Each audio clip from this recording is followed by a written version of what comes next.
Hi guys, welcome to today's video. Welcome to my channel. If you're new here, my name is Hannah, and today I wanted to make a video sharing all the products that I used that I think are really essential and helpful for postpartum. And so yeah, I have a few tricks and like hacks, I guess you could call, that I wanted to share with you guys.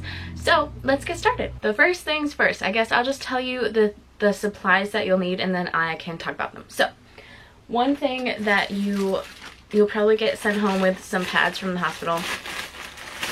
This is the kind that we were sent home with, and or that I was sent home with. And I actually bought some of the larger ones, but I ended up not needing them. Like by the time I didn't even run out of these. So by the time that my bleeding was like light, these weren't even gone. So I did have them just in case I needed them, but I didn't end up needing them. And then these are literally magical. Let me open them. They're the mesh underwear from the hospital, in case you couldn't tell.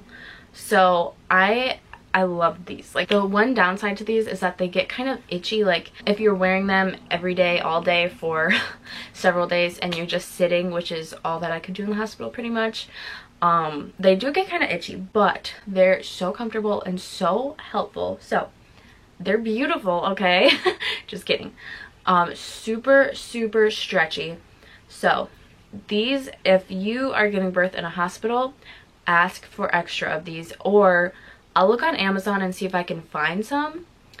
Buy them, because I don't know, they were just so easy to use and just so stretchy, and like normal underwear just, it's kind of a struggle, okay? So this, you will use these. I'm sure you will love them. Like I said, the feeling, not the best texture, but super amazing. I have another kind of underwear that I'll share with you guys in just a minute that is way more comfortable, but hang on. Something else that you will need is a peri bottle. So this one has water in it. This is the one that they sent me home with from the hospital, and yeah, this is the front. This is the one that I purchased to use. I didn't end up opening this one. I don't know why. I just made do with this one. But this one, like, I don't know why I didn't bother opening it. I was honestly probably just too lazy. But this one is angled. It would have been so much easier to use. But I'm keeping it because, you know what? I'll use it next time. So it came in this little, cute little baggie. And way cuter. You're just going to give it a little squeeze. And it's like a little shower for, you know. So anyway, these are definitely really important, because in the beginning you're not going to be wanting to wipe or use toilet paper. Let me just tell you, having a squirt bottle is very important. And some people say that when they pee after giving birth, it stings. For me, that didn't happen. So if that happens for you, when you pee, you want to squirt the water at the same time. Since it wasn't painful for me to pee, I would just obviously spray it after to clean up, because there was not going to be, like I said, any toilet paper happening down there after that for quite a while. Another thing you will need is Tucks pads. So these, I didn't keep the package of the ones from the hospital, and I kind of wish I did, because those ones were my absolute favorite. But then I also tried the ones, the CVS brand, Equate brand, and then the actual name brand. So basically these are just witch hazel pads. They're pretty much on little cotton rounds. Let me see if I can get one. They look like this. So you could honestly probably make your own. Just get cotton rounds and soak them in witch hazel. Or this has something else in it. I don't know quite what. But you could like soak them in aloe and witch hazel or something and keep them in the fridge. Then when you put them on, they're nice and cool. I'm sure that would work out great. I don't know if it'd be cheaper that way. It might be, because you can make a ton, but you will need these. So I'll explain the process in just a moment, but these are another important thing. So the ones from the hospital, the brand, I'll try to find a picture online and put it here, but the brand is called AER. I think that's what it's called anyway, and it's just for, basically for hemorrhoids and episiotomy. Same thing as this. It's just to help with bleeding and all that. So another thing you will need is this wonderful invention called Dermaplast, which is just a numbing spray. So you will use this and you will love it. that's all I have to say about that. And then the final thing, this is from Amazon, but they have them in the hospital. So it is called a perineal cold pack. I think that's how you say it, right? Perineal? Hopefully I'm saying that right. But basically you just break it and then shake it. Break it and shake it. And then it's a little ice pack and you put it in your underwear. And that helps a ton. I would recommend using those. Or here's like my favorite thing that I learned from the hospital is a ice diaper. What you will do is you can take a little newborn size diaper, and then in the front you want to you just rip it open, and then if your nurses have never heard of this, I'm sure they'd be willing to make it for you. So basically you just separate the insides, because diapers are obviously super absorbent. Then you fill it with ice down the middle. This would be much easier if you have an ice machine at your house. I do not, but we just crushed up ice cubes that we did have. So you're gonna fill the middle, there's like diaper all over me.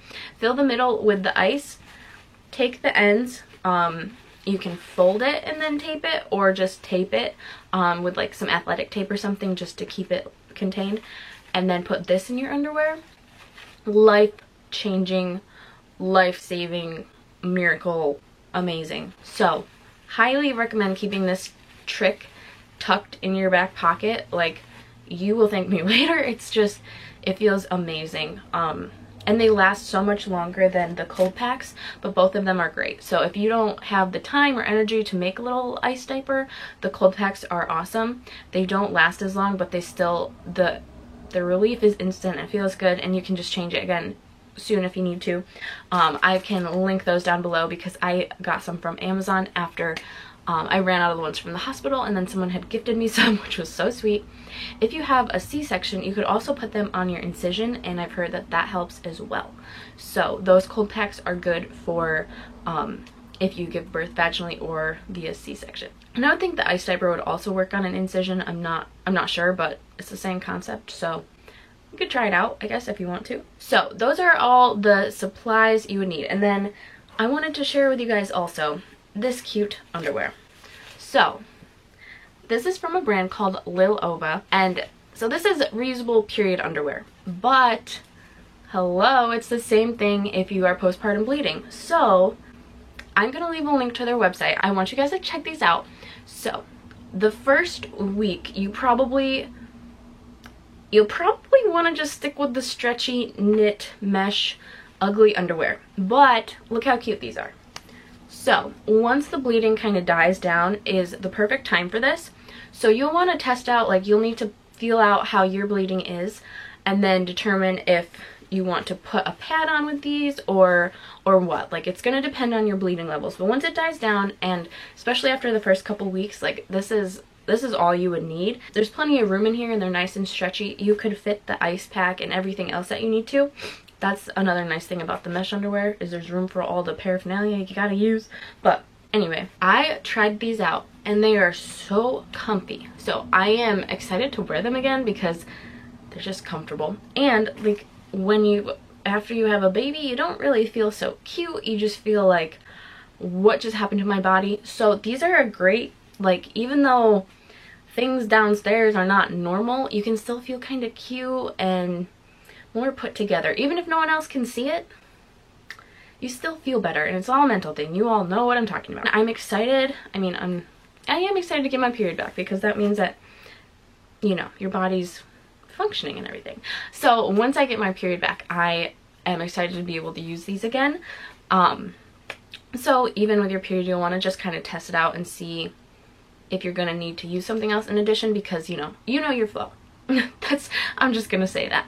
But this is a great alternative to save money on period products long term. So the initial cost might be a little bit more pricey, but then think about it. If you're buying 5 pairs of underwear and you can use them for a whole year, 2 years, I don't know how long they last, because I don't know, they probably last for a long time, but think of how many pads and tampons and all that stuff you're not having to buy.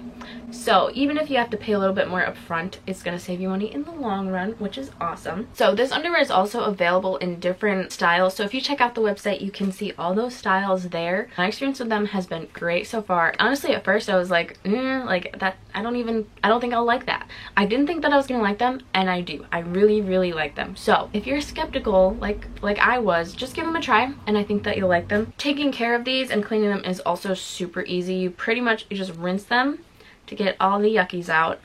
Then you just throw them in the wash with your other clothes and take them out and lay them flat to dry. Super simple. And then, like, I don't know, like I said, they're just cute. They make you feel better. I felt nice and secure in them. Like, I don't know. They were very comfy. I would highly recommend them. And yeah, that's all I have to say about these underwear. But check them out, and if you do, let me know if you like them. So now I will kind of walk you through my process of how I put everything together whenever I would have to go to the bathroom. So I would have my underwear, and after I stopped using these ones, I just wore my regular underwear, like the boy short underwear from Victoria's Secret, because in my hospital video, or my hospital bag video, I showed you the underwear that I purchased, and they were just way too small. So if you want to buy some granny panties, size up, unless you know that they're gonna fit you. When you are needing ice packs and stuff, the bigger the better, honestly. So you have your underwear, and what I would do is I would take a pad. So going to the bathroom was quite a process. So you take your pad, you're gonna line that in your underwear like normal. If you need a bigger one, use a bigger one. So line the underwear, line the pad in the underwear, line the underwear with the pad. Line the underwear with the pad. Then you're gonna take your witch hazel pads. If you end up using an ice pack or the ice diaper, put these on top of that. If you're just using a pad, I would put these right on top. So those kind of help so that nothing's really sticking, if you know what I mean. And it really helps. So if you want to keep these in the fridge, they will feel even better. Just the cooling relief is just amazing. So I would take about 3 and line the pad with them. Boop, boop, boop. And then you're going to kind of hover over the toilet and give yourself a good shellac with the numbing spray. It's great. And then pull the underwear up and you're good to go. So the same thing for the ice pads. Or the ice pads, yeah, I guess that's what it is. The ice diaper. These were literally my favorite, and I cannot recommend doing this enough. So you put the wipes, whatever, the pads, the tucks, the witch hazel pads. You put those on the underwear, and if you're bleeding a lot, you can keep a pad on as well. I definitely did that every time. So you're gonna probably be waddling a bit and feeling kind of puffy, but then line the diaper with those little witch hazel pads, give yourself a spray, and then pull these things up. And these are just like nice and tight, and they didn't lose stretchiness, at least not for me. So yeah, the hospital underwear were my favorite for the beginning. So going to the bathroom after giving birth is a pretty long process, especially with all the things that you have to put on, but those products will make such a big difference. I can't even explain enough like how much of a difference it'll make. And like, even though going to the bathroom, at least for me, it was such a hassle, but afterwards just having all that cooling and ice was so nice. And there I'm rhyming. So for me personally, after birth, I was very, very swollen. Like, I did not realize that happened. I didn't know. Anyways, I was extremely swollen, and I think more than normal because some of the nurses were like really shocked, and some of them, like the more experienced ones, have seen everything, so they're like, oh yeah, that's pretty bad, but they've seen worse, you know. But I think it was still like more than normal because some people were like really shocked. So anyway, you may not get swelling as bad. That's my point in telling you that. So anyway, I was swollen for probably 5 to 7 days. I don't exactly remember when the swelling was completely gone, but the first few days it was the worst. So having that ice, like ice helps with swelling. Just apply ice, apply cool things if you can, especially if you've got a lot of swelling going on. I would highly suggest using ice and cold. There's also things on Pinterest about like padsicles and stuff, so you can definitely do that. I personally didn't try them because after I had the ice diapers, I was just happy. So Anyway, I will also say when I got home from the hospital, I took a shower, and since everything was swollen, it felt disgusting, and I don't know how to even relay that feeling that I felt. So I would shower with my underwear on, which might sound gross, but it was just the mesh underwear. And then I would just throw them away after my shower and put on new ones. And it just kind of helped hold everything in place so I didn't get that nasty feeling again. So I don't know if that has happened to anyone else. That might be something helpful for you. And so sitting on like hard wooden chairs is something I would suggest avoiding for the first few days, first few weeks, because everything's just a little bit tender. I didn't do this, but I heard of this tip after the fact. So if you have a Boppy pillow, if you either have more than one, or if you have one and you don't use it for nursing, sit on the Boppy pillow. So you can kind of sit on it, and then the opening, you know, like you're not touching. Genius. So that's something that I want to keep in mind for the next time I'm going through this, because that sounds just so helpful. Those are all my postpartum tips that I have for you guys. I have obviously only gone through this once, so I'm sure, Lord willing, if I have more children, I will learn more. I don't know how different each postpartum experience is compared to each different child. Oh, I almost forgot, stool softeners. Hello. I am still taking them, and I'm almost 8 weeks postpartum. But stool softeners, dang it, I meant to bring them. Not that you need to see what they look like. It's just stool softener. You will just trust me. The first poop for me wasn't as bad as I like thought it would be. I don't know what I thought it would be like, but I was nervous about it anyways. Taking stool softeners, oh my gosh, I'm an idiot. That's what I forgot. Stay on top of your pain. That was another huge thing. So if you can, set a timer or alarms on your phone. For every 6 hours, take ibuprofen. Alternate with Tylenol and ibuprofen if you can, so that you're like constantly having a pain reliever. And I think you can take up to 3 stool softeners a day. Don't take my word. Check your prescription bottle or ask your doctor, or not prescription bottle, but you know, the little bottle of stool softeners. And just make sure that you're taking them consistently. Drink plenty of water, but stay on top of your pain. So if you can stay ahead of it by making sure that you're taking ibuprofen, whatever painkillers every so often, that'll make a huge difference as well. Because in the beginning, if you're nursing, when you nurse, you will be having contractions still, and that's just uncomfortable. Taking the stool softeners is good just to help, because, you know, it's a scary time. It really is. So I hope these tips were helpful for you guys. If there was anything that you did differently that you thought really made a huge difference and you think people should know about, please comment down below. I hope you guys enjoyed this video. If you found it helpful, please give it a thumbs up and make sure to subscribe before you leave. And thank you guys so much again for watching this video, and I hope you have a great day. Bye!